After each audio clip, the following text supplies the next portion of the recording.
Shalom semua. Saya yakin semua udah penasaran, rindu untuk masuk hadirat Tuhan. Ya, saya mulai langsung aja dengan kesaksian untuk membangun iman. Sebab hari ini kita semua akan diberkati. Setiap kita akan mengalami yang namanya badai berlalu. Kita mulai dengan kesaksian dari episode saat teduh yang lalu. Yang ini dari Juni. Dear Pastor Philip dan tim doa, di saat pastor tumpang tangan saya imani pergumulan doa saya ada di dalamnya. Tiba-tiba pastor menyampaikan ada menang tender yang terjadi di bulan Agustus. Saya langsung teringat bahwa perusahaan kami yang ditinggalkan begitu banyak utang piutang telah mendapatkan 2 kali menang tender di bulan ini. Tuhan Yesus sangat baik. Terima kasih pastor tetap setia mendoakan kami. Puji Tuhan. Selamat ya untuk menang tendernya. Biar semakin bergantung sama Tuhan Yesus, semakin rendah hati juga. Jadi berkat buat semua orang, khususnya keluarga. Maria Yosi bilang begini, beberapa hari lalu saat teduh bersama Pastor Philip, anak saya ada benjolan di bawah telinga kiri. Dokter sudah vonis aneh-aneh. Di saat usaha saya jatuh, keuangan kami jadi terbatas. Bahkan untuk beli obat aja kami harus cari uang dulu. Saya kaget ketika pertama kali saya ikut saat teduh, dan saya yakin bukan suatu kebetulan ketika Pastor Philip berdoa dan menyebutkan sakit yang ciri-cirinya hampir sama seperti yang anak saya alami. Saya menangis sejadi-jadinya. Dan puji Tuhan anak saya sembuh total setelah 3 hari. Praise the Lord. God is good all the time. Amin.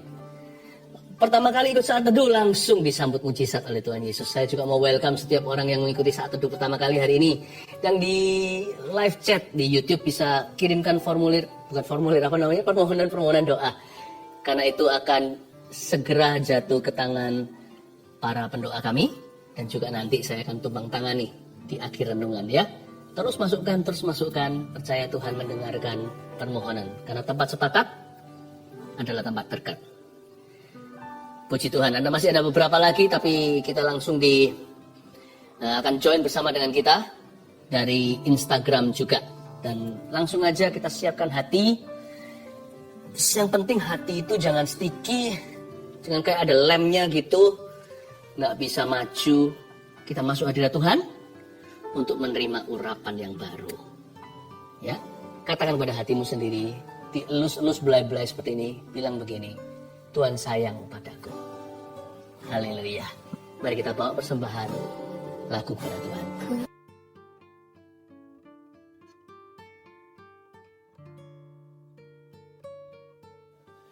Selamat malam semua, apa kabar? Shalom, shalom. Dan kalau yang nggak live nanti menyaksikan video ini, di jam berapapun Anda menyaksikan ini, Tuhan ada di situ.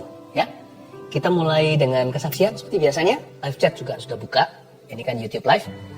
Anda bisa sampaikan permohonan doa. Mulai sekarang bisa komunikasi dengan kami. Tim sudah ready. Saya bacakan dulu kesaksian. Ini dari kesaksian saat teduh yang lalu. Yang ini namanya Indah. Bulan Juli salah satu saat teduh, Pastor Philip bernubuat bulan Agustus adalah bulan titik balik. Akan ada deal-deal yang dari Tuhan. Akan ada jabat tangan sebagai tanda kesepakatan. Saat itu saya menerima dengan bingung. Bagaimana caranya ya Tuhan, dalam waktu dekat ada rumah kami yang bisa deal. Usaha suami saya di dunia properti pengembang. Dan saya adalah agen properti. Akhir Juli kira-kira tanggal 28. Ada deal harga dan kami diberi DP salah satu rumah kami. Dan tepat bulan Agustus tanggal 6 kami ada jabat tangan di notaris. Transaksi jual beli. Seperti yang dinubuatkan Pastor Philip. Kemudian Pastor Philip doa minta perpanjangan waktu sampai bulan September. Dan benar-benar luar biasa Tuhan itu. Di akhir September kami deal harga lagi satu rumah yang lebih kecil. Dan tanggal 12 Oktober kemarin kami jabat tangan sekali lagi di notaris untuk pelunasan rumah. Padahal rumah ini sudah 3 tahun nggak bisa dijual. 3 tahun belum bisa terjual, tapi justru di saat pandemi malah bisa terjual dan cash lagi pembelinya. Dahsyat. Sungguh bersyukur buat apa yang Tuhan berikan kepada kami. Puji Tuhan. Saya senang sekali mendengarkan orang yang bersyukur ya. Tuhan itu baik. Yang ini kesaksian dari tim live chat, tim doanya. Jadi yang melayani nggak dilupakan ternyata. Give, it will come back to you. Ini agak panjang, kesaksian luar biasa. Kira-kira hampir 1 bulan saya sering gatal-gatal di seluruh badan, rasanya nggak enak. Seperti panas, perih, sampai mau garuk-garuk saja. Puncaknya hari Senin, 12 Oktober, tiba-tiba dilekukan tangan seperti pecah-pecah kering. Lalu mulai mengelupas perih, warna merah dan keluar darah dikit-dikit. Lalu di pergelangan tangan kiri dan semua lengan saya seperti ada kulit dan berubah warna jadi coklat seperti kulit kering. Lalu tanggal 14 Oktober saya tugas live chat. Jadi nggak dengerin Ko Philip saat teduh. Tapi saat itu suami saya mengikuti saat teduh bersama Ko Philip. Malam harinya saya sudah tidur, sama suami saya saat teduhnya diputar ulang lagi. Saat di akhir Ko Philip bilang, ada seseorang perempuan yang Anda punya alergi tertentu. Itu ditimbulkan oleh lemak dalam tubuh Anda. Karena badan Anda gemuk, lifestyle Anda tidak sehat. Lemak itu membuat badan Anda gatal sampai dilekukan-lekukan tangan merah-merah seperti darah keluar. Dan Ko Philip bilang kalau Anda dijamah Roh Kudus saat ini dan Anda disembuhkan. Dalam sebulan berat badan Anda akan turun sampai 5 kilo. Lalu malam itu Sandy Imani namanya ini, dan doakan bahwa itu saya dan saya pasti disembuhkan. Waktu pagi hari bangun tidur sama Sandy, saya diputarin saat teduhnya Ko Philip, dan waktu Ko Philip bernubuat buat orang yang sakit gatal-gatal, kita langsung toleh-tolehan. Sandy cuma bilang, kamu gak doa sama Tuhan masalah gatalmu itu, tapi Tuhan tahu detail loh, detail sekali segala yang kamu perlukan. Saya memang gak doa sama Tuhan masalah gatal yang saya alami, karena saya kira kulitnya kering saja karena jarang sekali punya waktu perawatan tubuh seperti dulu. #efek sibuk kerja. Terus juga jarang makan sayur. Saya baru sadar ternyata hal sekecil itu pun bahkan tidak saya pikirkan bisa jadi masalah kalau Tuhan tidak campur tangan. Tapi puji Tuhan, Yesus tahu apa yang saya butuhkan. Puji Tuhan sekarang sudah gak gatal lagi. Tangan yang bagian lekukan sudah kering, tidak merah-merah sampai seperti darah keluar. Lalu di lengan juga merah-merahnya sudah kering. Di pergelangan tangan juga perlahan kulit mengkerutnya memudar. Yang pasti sudah nggak perih lagi. Lalu yang lebih wow, berat badan saya setiap hari sedikit-sedikit turun. Belum drastis, tapi sekarang sudah 70 sampai 71 kiloan dari yang sebelumnya 76,4 kilo.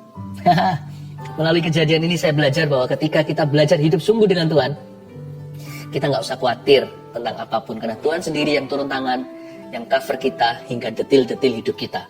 Apa yang kita pikirkan, apa yang kita butuhkan, apa yang kita perlukan, bahkan sampai apa yang tidak kita pikirkan, yang tidak dilihat mata, tapi kita perlukan, Dia yang menyediakannya bagi kita. Vina dan Joel. Haleluya. Haleluya, saya terharu. Tuhan itu kerjanya dahsyat, nyata sekali. Hari ini giliranmu. Ayo bawa hati untuk menghadap Tuhan Yesus. Dan Insta Live juga sudah bergabung. Mari kita semua satukan hati, satukan iman, bawa pengharapan kita yang pupus kepada Tuhan. Mari kita menyembah. Apa yang paling nikmat saat kita bersaat teduh? Yaitu kalau kita berdoa dan membaca firman bersama-sama dengan keluarga. Saya berharap Anda satu keluarga juga sama-sama sudah siap menerima firman Tuhan hari ini. Saya bacakan dulu kesaksian untuk menguatkan Anda sekalian, sehingga berkat Tuhan akan mengalir dengan limpah, bahkan di dalam rumah tangga setiap keluarga saat teduh tercinta. Saya bacakan ya. Herlianti memberi kesaksian begini. Sejak saat saya mulai ikut saat teduh bersama, saya merasakan mujizat Tuhan. Ketika pastor doakan orang yang asma dan infeksi saluran kantung kemih, saya imani. Dan tanpa sadar saya sering kambuh infeksi saluran kantung kemih. Ternyata setelah didoakan pastor, tidak pernah kambuh lagi. Saya percaya Tuhan Yesus sudah sembuhkan saya. Anak saya dulu, kalau dia batuk dan tidak cepat diberi obat, biasanya bisa sampai sesak nafas. Dokter pernah bilang itu asma. Namun sekarang asma itu sudah tidak kambuh lagi. Walaupun anak saya kena batuk, puji Tuhan Yesus, Ia sudah sembuhkan kami. Terima kasih Tuhan. Terima kasih Pastor Philip. Tuhan Yesus memberkati pelayanannya. Haleluya. Asma, batuk, sakit apapun, yang ringan maupun berat, dalam Kristus selalu ada harapan ya. Ibu Linda, saya didiagnosa positif COVID-19 di awal Juni 2021. Awalnya, saya tidak merasa gejala apa-apa. Ketika saya konsultasi dengan dokter penyakit dalam, tidak ditemukan tanda-tanda penyakit COVID-19 itu. Dan saturasi saya pun baik-baik saja. Namun rasa takut dan sakit serupa mah itu selalu muncul saat subuh. Sakit sekali rasanya, sampai-sampai saya kesulitan untuk bernafas.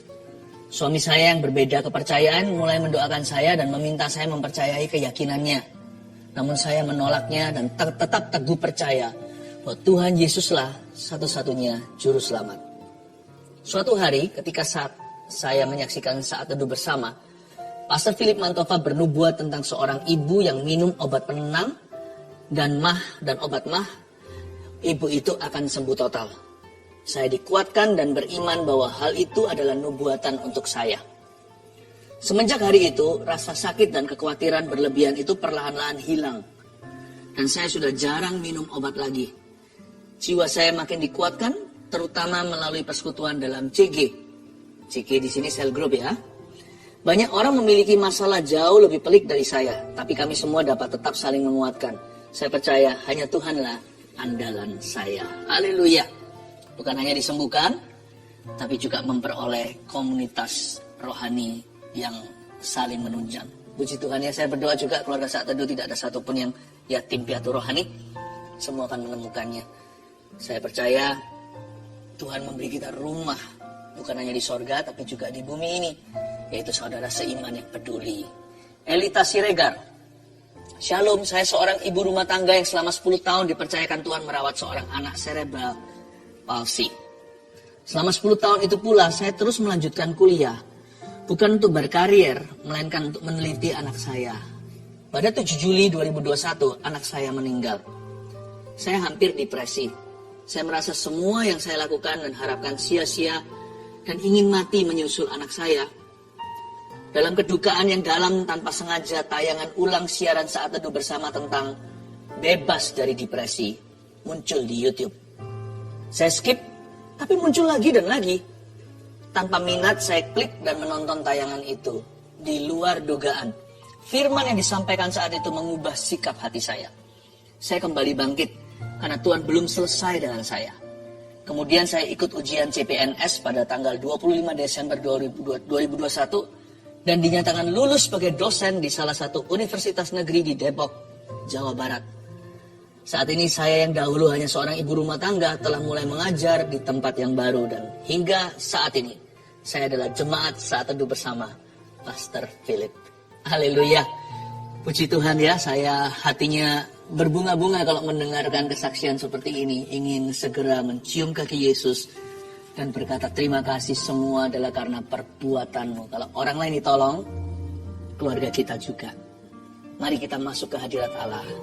Come on guys, let's worship Jesus together.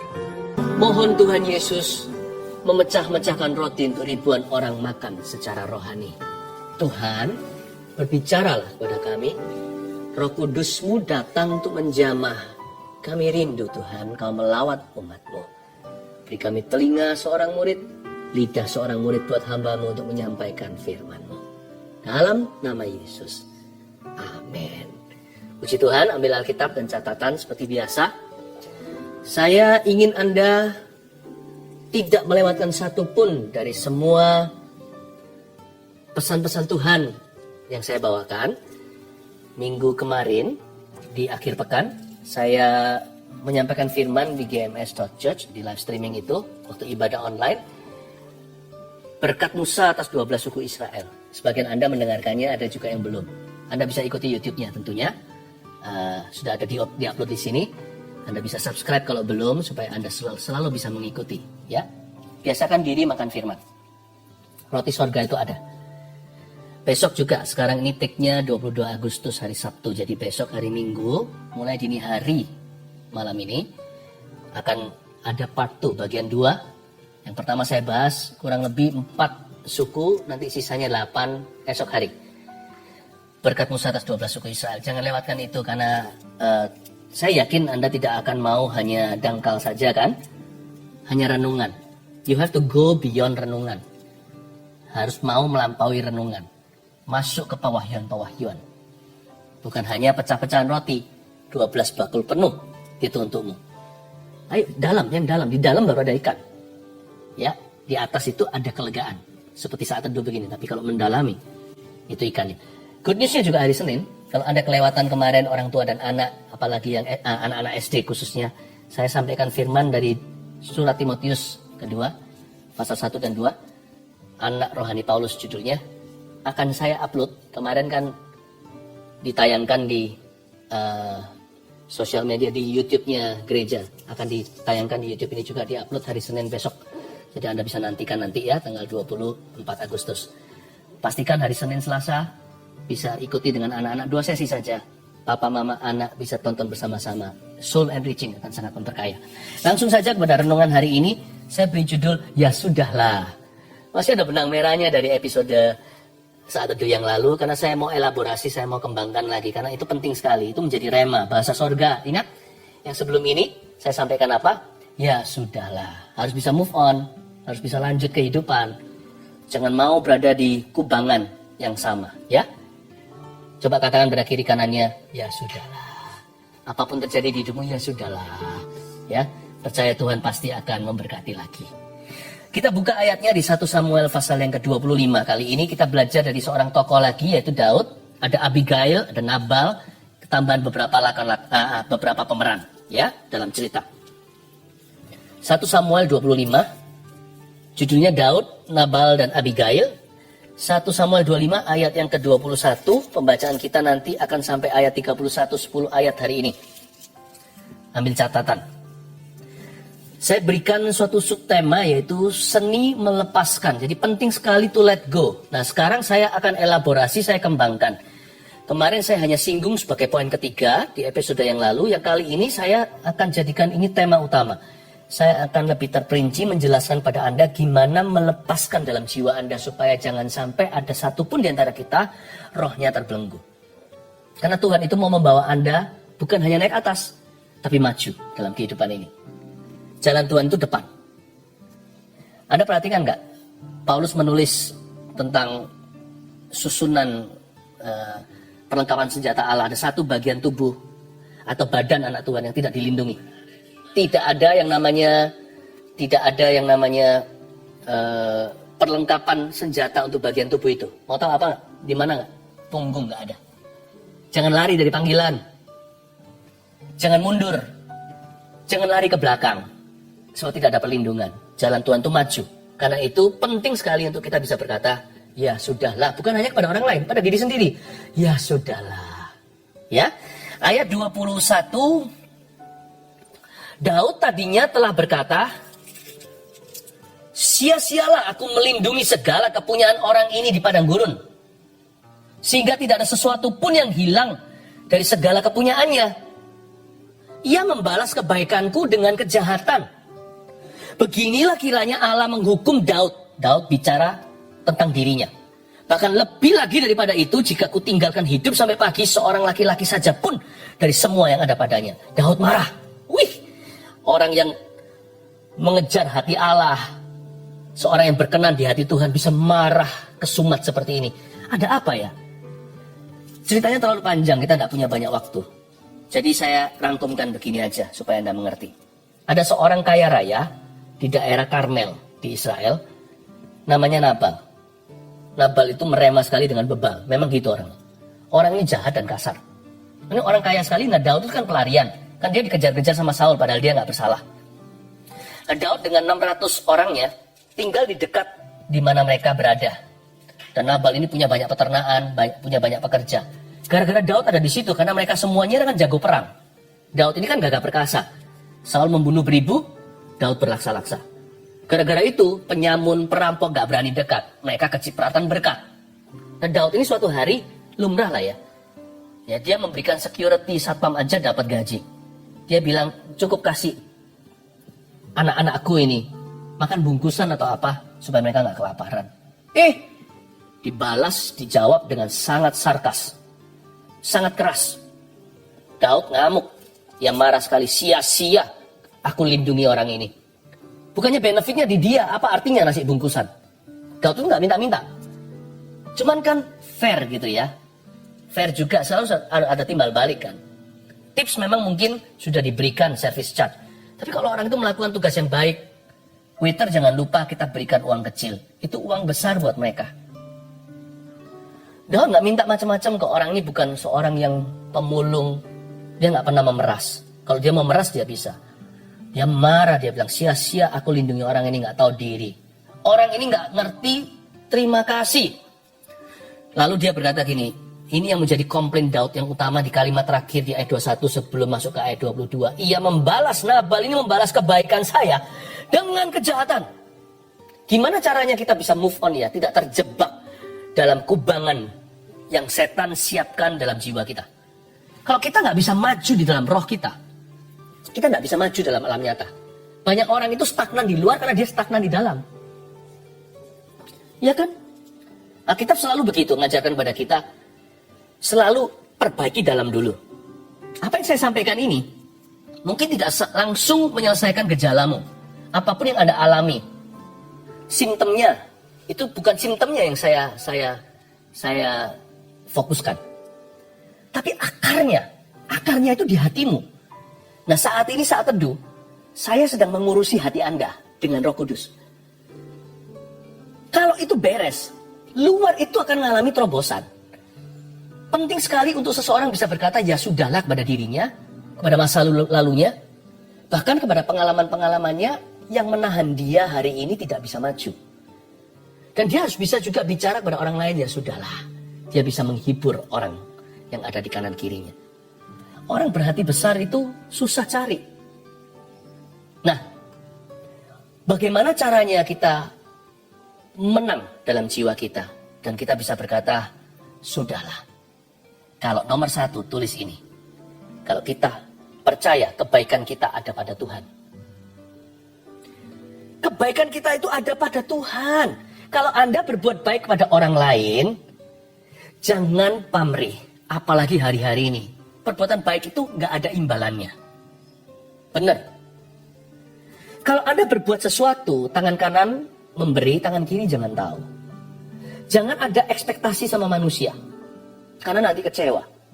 Jadi kalau kita mau berbuat baik, do it for Jesus. Lakukan untuk Yesus. Dan percaya bahwa kebaikanmu sudah dipandang Tuhan. Itu cukup bagimu. Kebaikan kita sudah ada padanya. Itu saja. Kalau nggak gitu seperti Daud ini, jebakan jiwa. Dia hampir bersalah loh. Ini Daud mau bunuh orang ini. Karena Daud merasa rugi waktu bantu si Nabal itu. Dan dia juga merasa rugi hati. Udah rugi waktu, rugi emosi. Aduh, tahu gini gue baik-baikin sama orang, baik sekali sama orang ini. Saya dapat apa? Apa hasilnya? Gak ada. Daud lupa. Kalau dia berbuat sesuatu untuk sesama, dia lakukan untuk Tuhannya. Bukan lakukan untuk orang itu. Layak atau tidak layak. Layak atau tidak layak terima. Ini sesuatu yang sangat sticky di hati, sangat lengket. Kalau Anda tidak bisa lepaskan, tidak kembali licin, Anda tidak bisa maju. Apa itu yang sangat membuat hati tidak enak? Perasaan kecele di dalam jiwa. Nggak tahu itu bahasa Indonesia enggak. Tapi pokoknya kalau kita berbuat baik kepada orang lain, ingatlah satu hal, Bapak Ibu Saudara. Hanya ada satu penonton kita. One audience. That is Jesus Christ. Yesus Kristus. Hari-hari ini juga hati-hati ya. Kalau ada orang mau pinjam uang sama Anda, kalau Anda tidak siap sampai uangnya nggak kembali, jangan pinjamkan. Kalau Anda pinjamkan, sesuaikan dengan kemampuan. Orang mau pinjam Rp1.000, contohnya omong kosong nih. Anda cuma punya 5.000. Itu yang Anda rela atau Anda mampu ya kasih 5.000. Dia kembalikan, semoga. Anda tetap harus minta, berkata, ya ini saya pinjamkan cuma mampu sekian. Tapi kalau nggak kembali, Anda harus ready. Hari-hari ini kalau pinjemin orang, siap-siap tidak nampak lagi itu uang. Karena ini zaman susah. Karena itu jangan sampai akhirnya kecewa sama Tuhan. Padahal hikmat itu ada. Ya, tapi lebih baik lagi adalah jangan kita suka pinjam-pinjam sama orang. So, Tuhan berkata orang benar. Nah, kita ini orang benar atau orang salah? Kalau kita orang benar, anak cucu kita pun nggak minta-minta roti. Jangan biasakan begitu. Berani untuk bayar harga. Berani untuk setia. Berani untuk tabung pelan-pelan. Berani menderita. Berani sengsara. Asal jadi orang benar. Lebih baik makan sayur. Ya, tapi menjadi orang benar. Daripada makan daging jadi orang fasik. Lebih baik sedikit di rumah orang benar. Daripada yang melimpah harta orang fasik. Ya. Ayat yang ke-23. Jadi ya sudahlah itu dimulai dengan kebaikan kita ada pada Tuhan. 23. Ketika Abigail melihat Daud, segeralah ia turun dari atas keledainya. Lalu sujud menyembah di depan Daud dengan mukanya sampai ke tanah. Ini Abigail mulai muncul. Ini siapa dia? Dia adalah istrinya Nabal. Nabal itu bebal, jahat dan kasar. Tapi Abigail itu seorang wanita yang dikatakan di ayat-ayat sebelumnya bahwa dia itu bijaksana. Ini one of the virtuous women of the Bible. Salah satu wanita-wanita mulia di Alkitab. Abigail muncul melihat Daud, segera ia turun dari atas keledainya lalu sujud menyembah di depan Daud dengan mukanya sampai ke tanah. Dia mencoba untuk meredakan amarah seorang warrior, seorang jago perang. Ia sujud pada kaki Daud serta berkata, "Aku sajalah ya tuanku yang menanggung kesalahan itu." Dia pasang badan untuk suaminya. "Jangan bunuh dia, jangan lukai. Aku saja yang tanggung kesalahannya. Izinkanlah hambamu ini berbicara kepadamu dan dengarkanlah perkataan hambamu ini." Ya sudahlah, apalagi untuk mengampuni kesalahan orang lain. Apa yang saya ajarkan hari ini saat teduh ini akan mencegah beberapa orang, banyak orang bahkan, daripada melakukan keputusan-keputusan yang salah dan melakukan perbuatan-perbuatan bodoh di masa yang akan datang. Nggak perlu kan kita harus selalu menyembuhkan. Bisa saja kita mencegah. Saat teduh ini akan menghentikan, saat teduh ini seperti roh Abigail, roh kudus tentunya, roh di dalam dirinya yang bijaksana, untuk mencegah Anda daripada melakukan perkara gegabah, baik itu investasi sembarangan, baik itu bercerai, pada sudah membangun keluarga belasan tahun bersama dengan istri tercinta, hanya karena 1-2 perkara, atau baik itu untuk pukuli anak, baik itu untuk kecewa, balas dendam, baik itu untuk mengucapkan kata-kata sembrono yang nanti suatu hari diseret ke pengadilan oleh Tuhan. Be careful. Saya kok merasa hari ini saya harus fokus ke sini. Jadi firman-Mu pelita bagi kakiku. Yang kedua, poinnya. Kan di sini Abigail berkata, ini garis bawahi, "Aku sajalah ya Tuanku yang menanggung kesalahan itu." Kalau kita mau membalas apa sama orang lain, gigi ganti gigi, mata ganti mata, ingatlah orang lain yang tidak bersalah. Jangan lakukan itu. Itu poin kedua.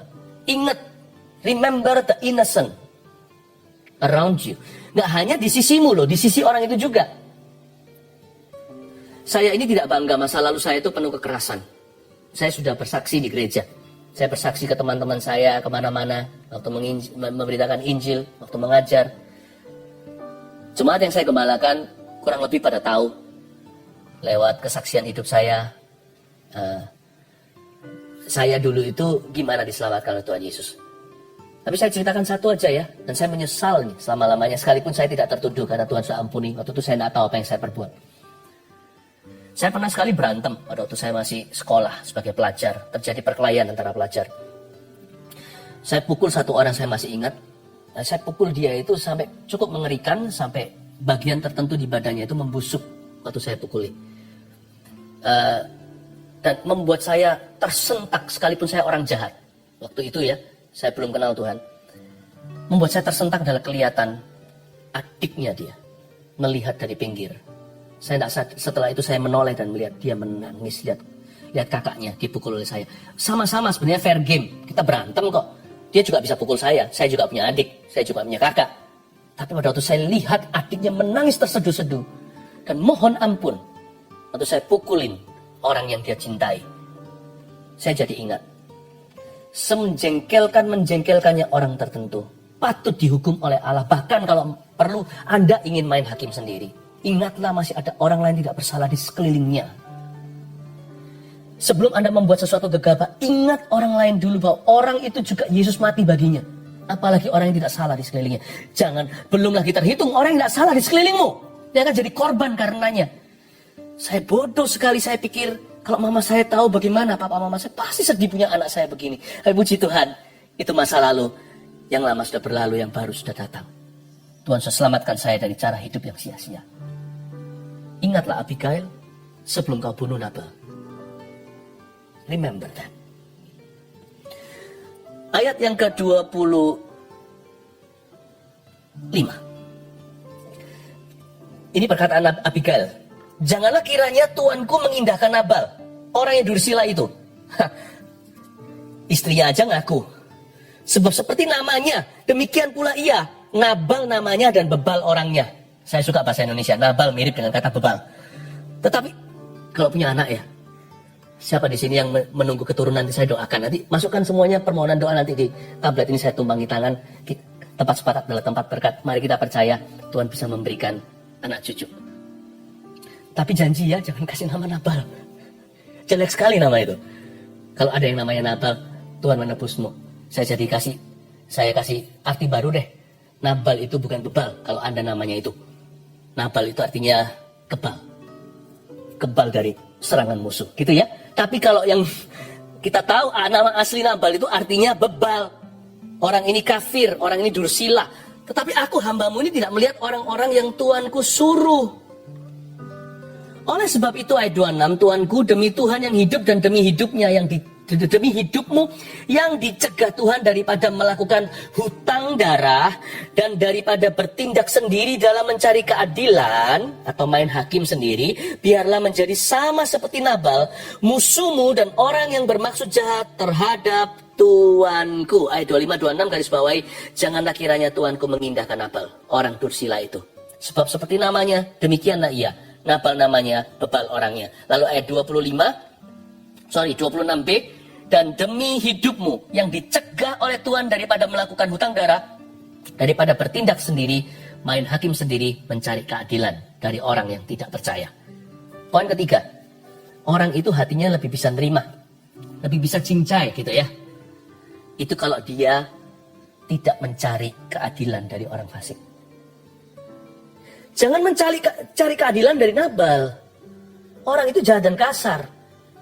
Ngapain kita itu marah-marah? Kita dendam-dendam, yang rugi siapa? Orang itu loh, happy aja. Baik dia setelah omongin Anda, ambil uang Anda, atau merugikan Anda, bunuh karakter, sikut kanan kiri, sehingga Anda terpental, padahal bukan salah Anda. Apalah, katakan, whatever it is, ada 1001 dosa. Ya, dosa orang lain, dosa kita juga 1001. Jangan mencari keadilan. Pernah bicara sama orang jahat? Pernah bicara sama orang fasik? Kalau Anda bicara sama mereka, Anda bisa merasa bodoh sekali. Kita bisa merasa bodoh sekali. Kenapa aku mencari keadilan dari orang ini? Semoga jangan kena orang gitu ya. Tapi kalau sudah kena sama orang gitu, nggak usah cari keadilan dari dia. Lepaskan. Ya sudahlah. Asal jangan kena lagi. Jangan kena kedua kali. Kalau kena kedua kali, yang fasik bukan orang itu. Anda dan saya. Jangan mencari keadilan dari orang fasik yang jahat. Tapi lebih bahaya lagi cari keadilan dari orang fasik yang baik. Orang fasik itu ada yang baik. Orang yang tidak kenal Tuhan maksudnya ada yang baik. Jangan, hati-hati, hari-hari ini zaman hoax lagi. Orang ngomong apa segala asal berita hot kita kirim. Hati-hati, jangan kita bodoh di mata Tuhan. Discernment, coba praktekkan membeda-bedakan roh. Tahu nggak yang nulis siapa? Yang bikin siapa? Motivasinya apa? Cek itu dulu. Cek itu dulu. Jangan-jangan kita masuk ke dosa orang yang tidak ada hubungan sama kita. Karena itu janganlah lihat keselokan. Hidup itu banyak yang harus ditata. Perhatikan hidup sendiri saja. Ya. Lebih baik kita kepo rohani daripada kepo duniawi. Kepo rohani itu begini. Apa ya rahasianya supaya kita bisa maju, supaya kita bisa tumbuh. Kita mau cari tahu, kita baca buku, kita renungkan firman Tuhan, mau tahu Paulus, mau tahu Gideon, mau tahu Musa, mau tahu Abraham, mau tahu Yesus terutama. Wow. Itu aja nggak selesai-selesai. Kau mau selesaikan hal-hal lain yang tidak pernah kau mulai. Yang Tuhan tidak pernah perintahkanmu untuk melakukan. Jadi hati-hati.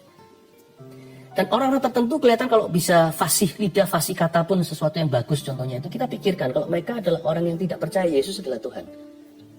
Berita-berita yang netral sifatnya yang berupa sifatnya sesuatu yang sifatnya manusiawi. Nggak apa-apa. Karena itu fakta. Tapi kalau bicara soal kebenaran, you be careful. Kalau memang orang tersebut sungguh-sungguh orang-orang tersebut mengerti benar-benar Tuhan itu siapa, nggak perlu mereka ngomong apa. Mereka sudah jadi anak Tuhan dulu, sudah jadi orang Kristen lahir baru. Kenapa nunggu? Kenapa mereka enggak? Berarti mereka nggak kenal Tuhan. Jadi jangan jadi promotor yang nggak perlu.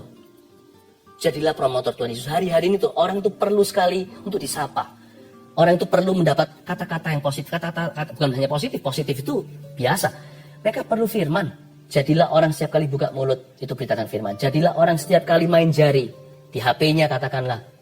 Itu selalu jadi berkat buat orang lain, membangun. Jadilah orang setiap kali bersinggungan dengan orang-orang sekelilingnya. Orang lain selalu mendapatkan damai sejahtera, adem, tentrem, ayam tentrem, selalu adem gitu di hatinya. Amin Bapak Ibu Saudara. Jangan cari keadilan dari orang fasik, tapi jadilah orang benar. Jadilah orang yang memberkati orang lain, yang membangun orang lain.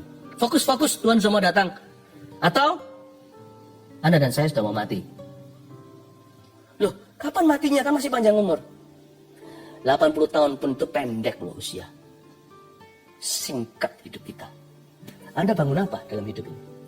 Anda kejar apa? Apa visimu? Apa tujuanmu? Tanya Tuhan Yesus. Amin. Jaga hati dengan segala waspada, karena berkat akan tiba. Nah, kalau berkat tiba, jangan kita beda jadi orang setelahnya. Jangan mencari keadilan dari orang fasik. Ayat 27. Oleh sebab itu, pemberian yang dibawa kepada Tuanku oleh budakmu itu, biarlah diberikan kepada orang-orang yang mengikuti Tuanku. Jadi Abigail membawa kado-kado, makanan-makanan. Ampunilah kiranya kecerobohan hambamu ini. Dia minta ampun untuk Nabal. Sebab pastilah Tuhan akan membangun bagi Tuanku keturunan yang teguh, karena Tuanku ini melakukan perang Tuhan, dan tidak ada yang jahat terdapat padamu selama hidupmu. I love this. Ayat 26 itu dahsyat sekali. Abigail berkata, ampunilah ya Tuan Daud, ampunilah kiranya kecerobohan hambamu itu, Nabal itu. Sebab, dia kasih kata sebab. Sebab ini kuncinya, dia membuat perbedaan. Kalau ampunilah saja, berat terus terang. Ampunilah saja, wah rasanya gak rela. Gak bisa bilang ya sudahlah, kecuali ada sebabnya. Nah, di sini dia kuncinya. Ampunilah kiranya sebab pastilah Tuhan akan membangun bagi Tuanku. Yang keempat, ampuni dengan visi. Jangan hanya ampuni, itu yang membuat susah mengampuni. Ampuni dengan visi di hati. Katakan begini pada dirimu sendiri, Tuhan akan memakai saya. Jadi saya harus ampuni hari ini. Karena besok aku akan dipakai oleh Allah. Dengar Yosua pasal 1 ketika Tuhan berfirman kepadanya. Siapkan dirimu, bahkan disuruh sunat seluruh bangsa Israel di Gilgal sebelum masuk ke Kanaan. Siapkan dirimu, besok aku akan melakukan mujizat. Katakan pada dirimu sendiri. Kalau kita disakiti atau kita harus melepaskan sesuatu dan berkata, ya sudahlah atas suatu keadaan. Kadang-kadang bukan bicara soal kesalahan orang. Kadang-kadang kesalahan kita sendiri, mengampuni diri sendiri itu juga sama penting. Kita tuh gak pernah lewat dari kubangan itu loh. Seperti yang saya katakan yang lalu. Selalu masuk ke dalam lingkaran setan, terjebak dalam pembuktian diri, tambah mencoba, semakin berusaha dan berupaya untuk membuktikan dirinya, semakin runjang keadaannya. Ya kan? Coba kalau masakan itu salah, coba diperbaiki lagi. Tambah gak keruan jadi makanan apa. Kalau Anda dan saya seperti itu, ampuni dirimu sendiri, sudah lewatkan. Lupakan yang lalu, mengarah pada tujuan dengan mata memandang kepada Yesus. Ya. Katakan pada dirimu sendiri, sebab esok hari Tuhan akan memakai saya.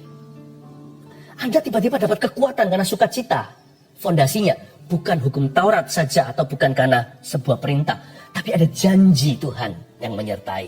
Katakan pada dirimu sendiri, oh aku harus ampuni. Why? Mengapa? Karena keluargaku akan diberkati setelah ini. Langsung merasa seperti ada setrum sorga naik turun badan kita, up and down, memberi kita kekuatan baru. Ampuni itu harus dengan visi. Lupakan masa lalu itu harus dengan memandang masa depan. Ya. Siapa bilang masa lalu kita semuanya itu, masa lalu kita tidak berguna sama sekali? Masa lalu kita itu juga berguna. Berguna memotivasi kita untuk mencari apa yang di depan kita. Dan masa depan punya visi itu penting sekali daripada kita hidup itu merana, putar-putar di padang gurun tanpa tujuan, nanti meronta-ronta imannya. Memandang masa depan itu memberikan kita kekuatan untuk bisa melupakan masa lalu. Alfa Omega harus dijaga dalam hidupmu. Terakhir, ayat yang ke-29 sampai 31. Jika sekiranya ada seorang bangkit mengejar engkau, kata Abigail, dan ingin mencabut nyawamu, maka nyawa Tuanku akan terbungkus dalam bungkusan tempat orang-orang hidup pada Tuhan Allahmu. Katakan pada dirimu sendiri, hidupku dibungkus oleh darah Yesus. Katakan itu, 1, 2, 3. Hidupku dibungkus oleh darah Yesus.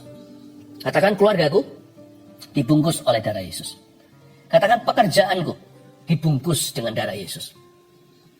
Katakan masa depanku dibungkus dengan darah Yesus. Katakan keturunanku dibungkus dengan darah Yesus. Katakan imanku dibungkus dengan darah Yesus. Itu janji Allah. Tetapi nyawa para musuhmu, ayat 29b, akan diumbankannya dari dalam salang umban. Ini cukup relevan buat Daud, mengingatkan dia pada saat dia lagi gegabah. Untung ada Abigail yang menjadi kepanjangan tangan Tuhan. Roh Kudus berbicara lewat mulutnya. Wanita bijaksana ini mengingatkan dia waktu dia menumbangkan Goliat beberapa waktu yang lalu. Pakai umban juga. Dia berkata, nasibnya kan sama dengan Goliat, cuman caranya beda nanti Tuhan bekerja. Dia bilang sama Daud, ingat umban, remember how God helped you in the past. Stay faithful. Tetaplah setia. Karena lain kali tetap akan sama. Tuhan akan memberi kemenangan. Tuhan itu suka sekali memberi kemenangan. Ya, itu hobinya Tuhan. Jadi tenanglah, hidupmu pasti menang. Ayat 30, apabila Tuhan melakukan kepada Tuanku sesuai dengan segala kebaikan yang difirmankannya kepadamu, dan menunjuk engkau menjadi raja atas Israel. Ayat 31, maka tak usahlah Tuanku bersusah hati dan menyesal kemudian, karena menumpahkan darah tanpa alasan, dan karena Tuanku bertindak sendiri dalam mencari keadilan. Dan apabila Tuhan berbuat baik kepada Tuanku, ingatlah kepada hambamu ini. Ayat 31, garis bawah itu, maka tak usahlah Tuanku bersusah hati dan menyesal, karena menumpahkan darah tanpa alasan. Yang terakhir, ya sudahlah, itu berkat besar yang bisa mengucapkannya dengan segenap hati dan dengan visi. Berkatnya gede sekali. Karena orang begitu tidak hidup untuk menyesal nanti. Poin kelima, tak usah menyesal nanti. Buat apa kita melakukan sesuatu atau mengatakan sesuatu yang kita tahu nanti akan kita sesali? Yang bayar harga ya kita akhirnya. Tuhan ajari kita untuk bisa damai sejahtera masa kini supaya ke depan itu kita nabur pengharapan. Jadi kita bisa memilih nih, biji dan benih apa. Pastikan bibit unggul yang Anda tanam untuk masa depanmu dan keluargamu. Katakan pada dirimu sendiri dalam hati, aku tidak akan menyesal nanti. Jadi aku tetap akan menabur yang benar. Amin. Dan kalau Tuhan berkata sesuatu itu sudahlah tinggalkan. Berarti Tuhan ada sesuatu yang baru disediakan bagimu yang mata tidak pernah lihat, telinga tidak pernah dengar, dan juga belum pernah muncul di pikiran kita, bahkan belum berani kita doakan. Itu Tuhan sudah sediakan. Oleh karena itu, belajar katakan pada dirimu sendiri dan orang lain, ya sudahlah, maka badai pun akan berlalu. Amin. Mari kita belajar berserah bersama-sama. Mari angkat tangan kita seperti ini. Saya ulurkan tangan ke depan, saya akan tumpang tangan kepada 3.679 permohonan doa yang ada di tangan para pendoa kami dan di tangan saya di tablet ini. Dan terus masuk seperti air bah, terus mengalir saat ini. Dan setelah acara ini selesai, kita off air pun akan terus dibuka permohonan doa di live chat yang ada, supaya terus kami bisa mendoakan Anda. Mari kita sepakat bersama-sama, tempat sepakat adalah tempat berkat. Mari kita sama-sama berkati dengan iman kita masa depan yang Tuhan janjikan buat setiap family, setiap individu. Tuhan lihat setiap hati manusia yang berseru kepadamu, yang berseru akan kau selamatkan. Yang percaya tidak akan kau buat malu. Tuhan, berikan mujizat yang mereka nantikan, bukan karena mereka serakah memanipulasi engkau, tapi karena mereka merendahkan hatinya di hadapanmu dan berharapannya padamu. Kalau bukan pada Tuhan, siapa lagi? Pada siapa lagi kami meminta? Tuhan, terima kasih engkau tidak pernah menolak orang yang dengan rendah hati datang apa adanya. Jamah Tuhan yang sakit, sembuhkan yang sakit. Yang bisnisnya hancur Tuhan Yesus, dari renuntuan dan puing-puing itu, jadikan plan B berikutnya yang kau sediakan dan janjikan. Hamba berdoa kau berikan suatu spirit yang legawa, roh yang bisa berkata pada dirinya sendiri, ya sudahlah, kepada masa lalunya, dan berkata, aku hari ini mau bangkit. Aku mau berjalan denganmu. Kalau Tuhan di pihakku, siapa lawanku? Kasih iman yang baru, kasih janji yang baru. Perjanjianmu seperti gunung yang tidak pernah beranjak, bukit yang tidak pernah bergoyang. Demikian firman Tuhan yang mengasihi setiap kita. I bless you with your miracles today. Dengan mujizatmu hari ini, di dalam nama Yesus Kristus. Turunkan tangan yang ada. Ada satu orang yang pendengarannya hilang. Anda sudah tulis sekian lama. Orang yang di sebelahnya yang mendengarkan saya, cepat letakkan di telinga keluargamu itu. Dan dalam nama Yesus, aku berkata kepada telinga itu, Ephata, terbukalah di dalam nama Yesus. Anda akan mulai mendengar, dan Anda mendengarkan, sekarang mendengarkan. Di dalam nama Yesus Kristus, Ephata, terbukalah. Saya melihat mata yang kuning, pergelangan kaki yang bengkak. Tuhan sembuhkan orang itu. Livernya ada sesuatu. Liver sembuh di dalam nama Yesus. Yesus sudah menyembuhkan. Dan Anda harus lepas alkohol sekarang. Aku tengking setiap kecanduan itu, Anda tidak harus melarikan diri ke sana, selalu ke situ. Kalau sedang hatinya galau dan ketika banyak masalah, ketika banyak pergumulan, jangan ke alkohol. Candu itu tidak baik. Lebih baik kecanduan hadirat Tuhan dan firman, karena tidak ada efek sampingnya, yang ada hanyalah kekekalan. Di dalam nama Yesus Kristus, lepaskan dari alkohol. Orang itu Tuhan, terima kasih Tuhan. Insomnia dan depresi sedang Tuhan jamah dan Tuhan angkat pada orang yang sama. Tidak bisa tidur, tidur sebentar bangun lagi bukan karena mimpi apa. Anda sudah kecanduan obat penenang sekian lama. Detik ini juga aku cabut kutukmu dan Tuhan ampuni dosamu. Di dalam nama Yesus, aku berdoa Tuhan basuh dengan darah yang mahal masa lalumu yang kacau balau itu. Orang ini dulu suka dugem. Tuhan cabut semuanya itu, tidak ada satupun tuduhan. Mulai hari ini hidup sebagai anak terang. Terima kasih Tuhan, terpujilah namamu. God is so good. God is so good. Tidak bisa satu persatu dinubuatkan. Tapi peran daripada hikmat marifat adalah untuk mengajari kita semuanya untuk tahu.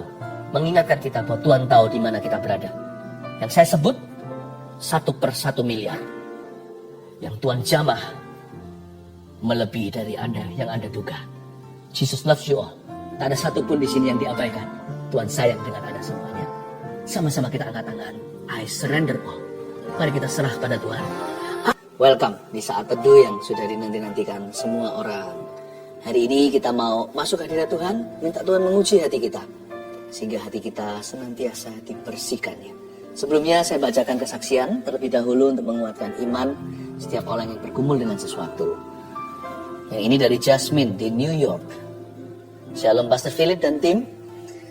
Saya tinggal di New York hampir 10 tahun bersama keluarga. Di sini saya pelajar dan mengambil sekolah kedokteran. 2 tahun terakhir ini adalah masa yang sangat sulit untuk saya karena nilai ujian screening untuk masuk sekolah kurang baik.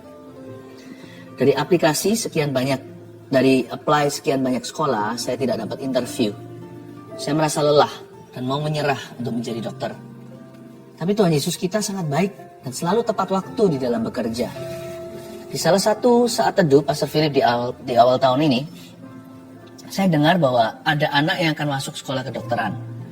Pastor Philip bilang untuk coba lagi dan jangan menyerah. Pastor juga bilang, selamat, Anda akan menjadi dokter. Di saat itu hati saya tergerak untuk berdoa dan meminta, serta mengimani bahwa itu juga rencana Tuhan Yesus untuk saya. Singkat cerita, saya sudah diinterview dan diterima di sekolah kedokteran di Amerika 1 bulan yang lalu dengan beasiswa yang cukup besar. Lalu ada lambang smile-nya. Tuhan Yesus sungguh sangat baik, bisa menyampaikan isi hatinya lewat Pastor Philip. Terima kasih Pastor dan tim GMS. Semoga kesaksian ini bisa menguatkan para pelajar yang mau merintis karirnya. Tuhan Yesus selalu punya rencana yang baik dan Dia selalu tepat waktu. Amin. Senang ya? Nah, nanti kalau saya jadi dokter, gak boleh lupa sama Tuhan. Selalu lakukan kehendak Tuhan melalui profesi Anda. Elizabeth, bulan Desember saya mengaminkan apa yang saya dengar dari Pastor Philip tentang tiroid yang disembuhkan oleh Tuhan Yesus. Waktu itu hasil ekografi tiroid stadium 4. Karena banyak masalah, saya menunda cek ke dokter spesialis. Tapi saya percaya Tuhan sanggup sembuhkan. Tepatnya tanggal 29 Maret saya akhirnya ke dokter spesialis dan saya melakukan tes scintigraphy pada 6 April di rumah sakit. Puji Tuhan, hasilnya menunjukkan tidak ada tiroid. Semuanya normal. Sungguh tidak berkesudahan. Kasih setia Tuhan. Terima kasih Pastor Philip dan tim atas pelayanannya. Lisa Anggraini. Saya ingin bersaksi tentang kebaikan Tuhan. Sekitar awal Maret, saya terserang vertigo yang sangat parah sehingga harus dilarikan ke rumah sakit untuk dirawat sementara. Setelah itu rasa pusing dan sakit di kepala tidak kunjung hilang selama 2 minggu. Saat mendengarkan saat teduh tanggal 13 Maret 2021, Pastor Philip mendoakan agar penyakit vertigo beserta semua gejalanya dipatahkan dan disembuhkan dalam nama Yesus. Saya imani itu untuk saya. Seketika itu juga rasa pusing dan tidak enak di kepala saya hilang seketika. Saya bersyukur tidak pernah kambuh lagi hingga hari ini. Tuhan itu baik. Terima kasih atas pelayanan pastor beserta seluruh tim. Puji Tuhan, banyak orang mengalami mujizat. Mari kita doakan hari ini giliran Anda yang menanti-nantikannya. Tapi sebelumnya, mari bawa hati kita, biar Tuhan selidiki, biar Tuhan murnikan, dan biar Tuhan menjamahnya. Haleluya. Tablet ini tumbang tangan, tapi sebelumnya saya beritahu apa yang saya rasakan. Saya rasakan ada di antara Anda, tidak sedikit sebenarnya, yang bergumul dengan penolakan manusia. Sebagian disakiti teman, pacarnya, atau ex-nya, bahkan suami atau istrinya. Dan tidak sedikit juga yang berurusan batinnya dengan orang tuanya. Selama ini Anda hanya merasakan kesepian. Yang Anda rasakan ya lumrah sebagai manusia sebelum dengar firman seperti ini. Yang Anda terus rasakan adalah penolakan mereka. Hari ini bertobatlah. Hari ini bertobatlah. Bilang sama Tuhan Yesus, ampuni aku, selama ini aku lihat lubang donatnya. Sementara selama ini kau selalu menungguku, menyambutku, engkau membelai aku. Saya bisa rasakan di belakang saya ini seperti semutan. Dan saya tahu hal-hal seperti ini peka. Ini bukan perasaan saja, bisa saja fisik. Tapi bisa saja tubuh saya menangkap sinyal-sinyal hadirat Tuhan ada di sini. Seperti ada belayan-belayan. Saya rasakan belayan itu sebenarnya untuk Anda. Saya hanya menjadi kepanjangan lidah. Lalu di antara Anda sekarang, beberapa orang merasa seperti di lehernya sini seperti ada sesuatu yang naik turun. Tiba-tiba semua kebencian, penolakan, kepahitan itu muncul semua ke permukaan. Naik turun. Seperti ada sesuatu yang mau dikeluarkan, seperti mau muntah. Di sebelah sini. Naik turun. Anda merasa Anda adalah anak tertolak. Anda merasa Anda adalah istri tertolak. Ayo cepat-cepat sekarang berdoa. Kalau itu adalah Anda. Sekarang ulurkan tangan ke depan aja sambil saya pegang tablet ini dan sekalian mendoakan untuk semua orang. Ulurkan ke depan. Tuhan Yesus. Bilang sama saya, Tuhan Yesus, ampuni aku selama ini lihat lubang donatnya. Mulai hari ini yang kurasakan adalah kasih, bukan penolakan manusia. Yang kurasakan adalah penerimaan Allah. Terima kasih Engkau sayang padaku. Aku tidak mau berhubungan lagi dengan roh kepahitan ini dan roh penolakan ini. Aku putuskan di dalam nama Yesus.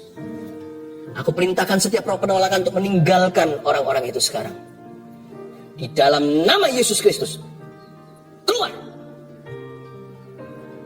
Di dalam nama Tuhan Yesus Kristus. Tinggalkan orang-orang yang kau jajah bertahun-tahun ini. Kau roh penipu, roh najis, roh kepahitan, roh penolakan yang naik turun di leher orang itu. Seolah-olah semua gelembung itu keluar, semua memori itu datang. Aku perintahkan di dalam nama Yesus untuk kau meninggalkan mereka. Dan jangan pernah kembali, jangan ganggu mereka lagi. Karena mulai hari ini, mereka akan merasa dikasih. Dan orang-orang ini akan bertumbuh dalam kasih karunia. Terimalah roh pengampunan, ampuni setiap orang yang melukaimu.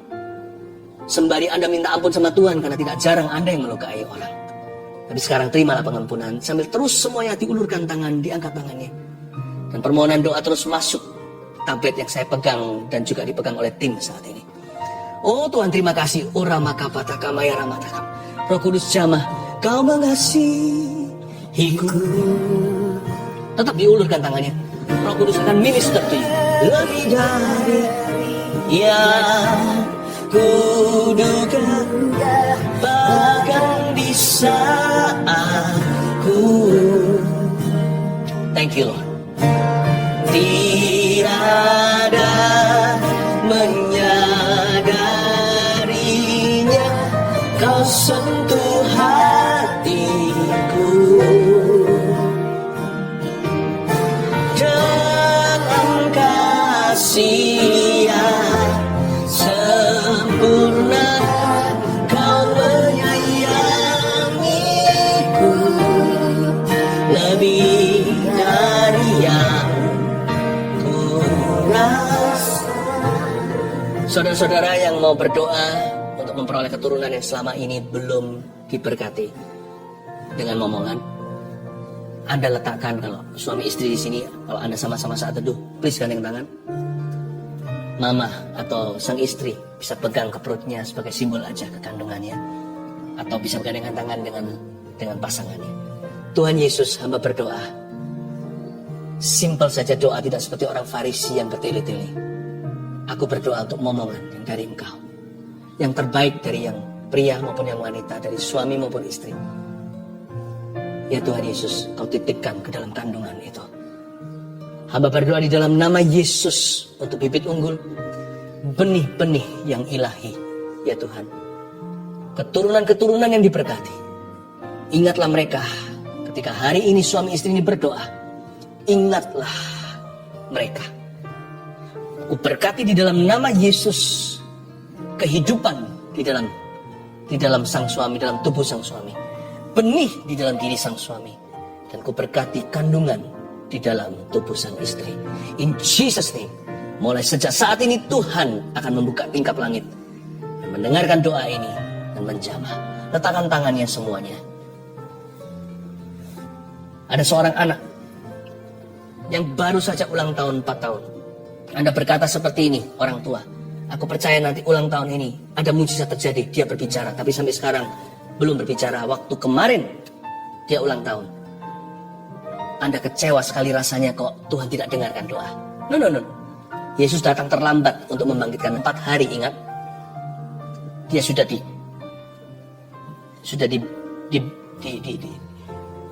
pakai kain kafan. Tetapi Tuhan Yesus tidak pernah terlambat. Sejak saat ini saya berdoa di dalam nama Yesus Kristus dan menubuatkan. Anak Anda akan berbicara. Akan datang waktunya. Dia selalu berbicara. Sampai-sampai Anda berkata, tolong kasih mama waktu. Sebab anak ini akan suka ngoceh, suka cerita, suka ketawa. Terimalah untuk keluarga Anda di dalam nama Tuhan Yesus Kristus. Haleluya. Pohon zaitun itu perlu waktu untuk bertumbuh. Nggak bisa langsung dipetik buahnya. Tapi kalau sudah bertumbuh, dia bisa lama. Pohon ini bisa sampai ratusan atau ribuan tahun. Pohon zaitun ini nggak main-main. Pohon zaitun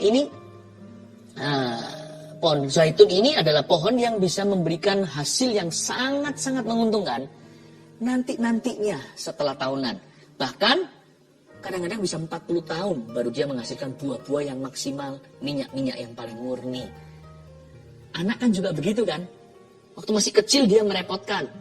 Tapi kalau Anda tekun mendidik dia dalam takut akan Tuhan, dalam hikmat-hikmat dan doa, anak itu nanti bertumbuh besar. Tunggu dia nanti.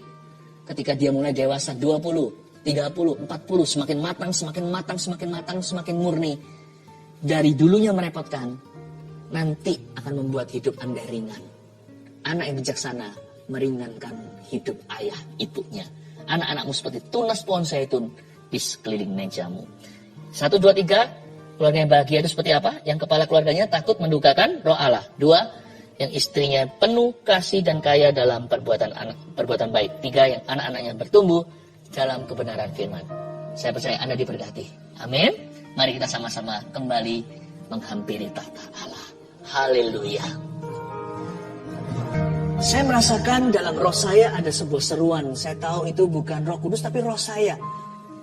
Tapi kalau saya dekat sama Tuhan, saya percaya apa yang diutarakan oleh roh saya pun Tuhan akan dengarkan. Ada kata-kata menjerit begini. Keluarga Saat Teduh kali ini akan berhasil. Untuk keluarga Saat Teduh yang ingin ada program untuk punya anak, dibantu dengan medis, dan bahkan dokternya pun adalah seorang anak Tuhan. Don't worry. Seruan dalam roh saya dengarkan, kali ini akan berhasil. Saya berdoa dalam nama Yesus, Tuhan bisa memberikan lewat mujizat. Tapi kadang-kadang Tuhan memberikan sesuatu yang progresif. Ada waktunya Tuhan memberikan secara supranatural. Juga datang saatnya di waktu kita kadang-kadang sesuatu yang alami terjadi lewat pertolongan. Itu pun pertolongan Tuhan, segala pertolongan itu datang dari Tuhan. Keluarga Saat Teduh yang sedang memprogramkan untuk bayi, kali ini kau akan berhasil dalam nama Yesus. Terima kasih Tuhan. Semua orang yang mengharapkan anak juga, yang meminta mujizat, sekarang juga percaya suami istri yang belum dikaruniai. Tadi waktu saya kasih ilustrasi 9 tahun tadi, ternyata memang ada yang 9 tahun sudah menunggu belum dapat. Dan Anda yang bukan 9 tahun, Anda bisa sama-sama dompleng iman. Gak apa-apa, kita juga ikut. Seperti wanita Sirofenisia, remah-remahnya pun, anjing pun makan dari apa yang jatuh dari meja Tuhan. Saya percaya ini juga untuk saya. Siapapun yang berdoa hari ini untuk keturunan yang belum mendapatkannya sekian lama, mari kita berdoa dalam nama Yesus. Bapak, aku imani suara bayi di rumah pasangan ini. Dalam nama Yesus berikan Tuhan tunas-tunas pohon zaitun di sekeliling meja mereka. Mulai hari ini jangan kasih satu saja, beri lebih Bapak. Dalam nama Yesus Kristus, bahkan akan ada yang mengandung twins, padahal tidak ada sama sekali sejarah anak kembar dalam keluarganya. In Jesus name, dalam nama Yesus. Terima kasih Tuhan. Kami mengucap syukur padamu semua yang memasukkan permohonan-permohonan doa lewat live chat dan komentar di kolom komen. Saya berdoa semuanya untuk mengulurkan tangan ya. Kita sama-sama mengulurkan tangan. Dengan demikian kita seperti bergandeng tangan. Bapak, aku tumpang tangan dalam nama Yesus. Hamba minta ya Tuhan, mujizat yang dinanti-nantikan untuk mereka. Hari inilah hari yang dijadikan Tuhan. Mari kita bersuka cita di dalamnya Tuhan Bapa yang baik. Aku percaya keluarga saat itu masing-masing memperoleh satu rahmat dari Engkau. Hari ini ketika kami saat itu bersama. Kasih satu rahmat, kasih satu berkat. Dalam nama Yesus. Haleluya, haleluya, amin.